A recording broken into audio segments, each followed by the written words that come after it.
the fact that some of the regional Federal Reserve banks are still in the black, most are in the red. That was also kind of a new insight for me. I just recently learned, I went to the Atlanta Federal Reserve's Financial Markets Conference. I was talking to people from the Atlanta Fed. They said, hey, David, guess what? We're actually making money. I'm like, what? And it's their cash operations. The demand, this is one place, the demand for currency in Latin America. They told me they have multiple cash processing centers, but Miami's a real big one.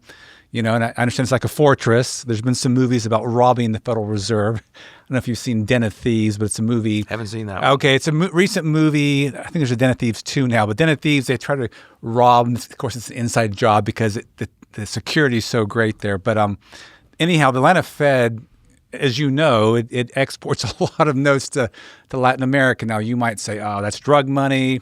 You might say that. I mean, but also there's kind of the implicit dollarization in Latin America. Sure. They don't trust their own country. So it's yin and the yang, but nonetheless, it keeps the Atlanta Fed more than solvent. It generates income. So I guess the question I had for you is when I was looking over these numbers, once I learned this, like you mentioned some of the bigger banks, well, like the New York Fed, it has the most loss, and then some kind of scales down. And I think you told me that the scale of loss is driven in part by how much of the SOMA, the Fed's portfolio, sits at each bank.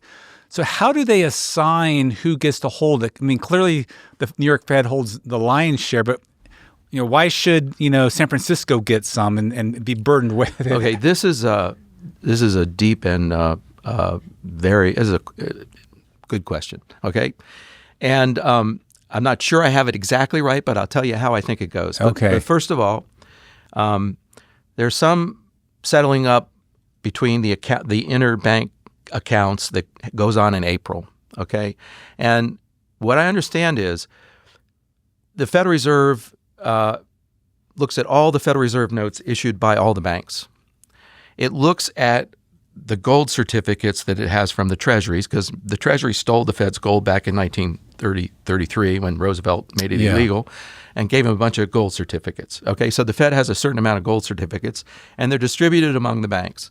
And so they look at the total Federal Reserve notes that have been issued, and they look at the total gold certificates that they have in total, and they look at the average gold certificate backing of all Federal Reserve notes.